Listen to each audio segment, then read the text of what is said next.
Hello السلام علیکم، امید ہے آپ خیریت سے ہوں گے۔ آج آپ کو میں ایک چھوٹی سی کہانی سنانا چاہوں گا۔ تو کہانی کچھ اس طرح ہے کہ لاہور کا ایک کاروباری شخص دیوالیہ ہو گیا۔ وہ معاشی دباؤ میں آیا تو اس کے عزیز رشتہ دار اور کاروباری ساتھی ایک ایک کر کے ساتھ چھوڑ گئے۔ وہ بالکل تنہا رہ گیا۔ اس وقت اسے کسی روشن خیال عالم دین نے سمجھایا کہ انسان پر غربت، افلاس اور بھوک کے عالم میں حرام بھی حلال ہو جاتا ہے، لہٰذا تم حالات کے ساتھ مفاہمت کا کوئی راستہ نکال لو۔ وہ صاحب کی بات سمجھ گیا، چنانچہ اس نے لاہور شہر میں چھوٹے پیمانے پر شراب کی سپلائی شروع کر دی۔ اب بندہ محنتی تھا، نیک نیت تھا، لہٰذا جلدی اس کا کاروبار میں برکت ڈال گئی اور وہ اپنے قدموں پر کھڑا ہو گیا۔ اس دوران اس نے اپنے کاروبار کو بڑھایا اور شراب کے ساتھ چند وغیرہ وغیرہ کے لوازمات بھی سپلائی کرنا شروع کر دیے، جن کے بعد اس کا کاروبار کو چار چاند لگ گیا اور وہ شہر کا بڑا بزنس ٹائکون بن گیا۔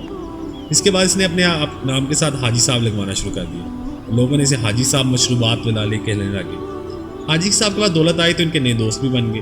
ایک دن نئے دوستوں میں ایک پرانا دوست آ گیا۔ پرانے دوست نے ان کی آن بان اور شان دیکھی، ان سے پوچھا، حاجی صاحب آپ کا نیا کاروبار کیسا چل رہا ہے؟ حاجی صاحب نے سب سے پہلے خدا کا شکر ادا کیا جس نے انہیں کسی غیر کے سامنے ہاتھ پھیلانے سے بچائے رکھا۔ اس کے بعد کھل کے اپنے کاروبار کی تعریف کرنے لگا۔ حاجی صاحب کا دوست کچھ شریفانہ قسم کا تھا، اس نے حاجی صاحب کو کاروبار کی تفصیل معلوم کی تو شرمسار سا ہو گیا۔ شرمندگی کے عالم میں اس نے حاجی صاحب سے پوچھا، کیا آپ اس کاروبار سے مکمل طور پر مطمئن ہیں؟ حاجی صاحب نے ایک آہ بھری اور اس کے بعد بولے، ویسے تو اللہ کا بڑا کرم ہے، اللہ نے رزق بڑی وسعت سے دیا ہے، شہر میں عزت بھی ہے، لیکن بس ایک مسئلہ ہے۔ دوست نے پوچھا، وہ کیا؟ حاجی صاحب نے نظریں جھکا کر بولے، بس لوگ کبھی کبھی بے شرم اور بغیرت کہہ دیتے ہیں، باقی سب ٹھیک ہے۔ تو یہ تھی آج کی سٹوری، ہوپ فلی آپ کو اس کی سمجھ لگ گئی ہوگی۔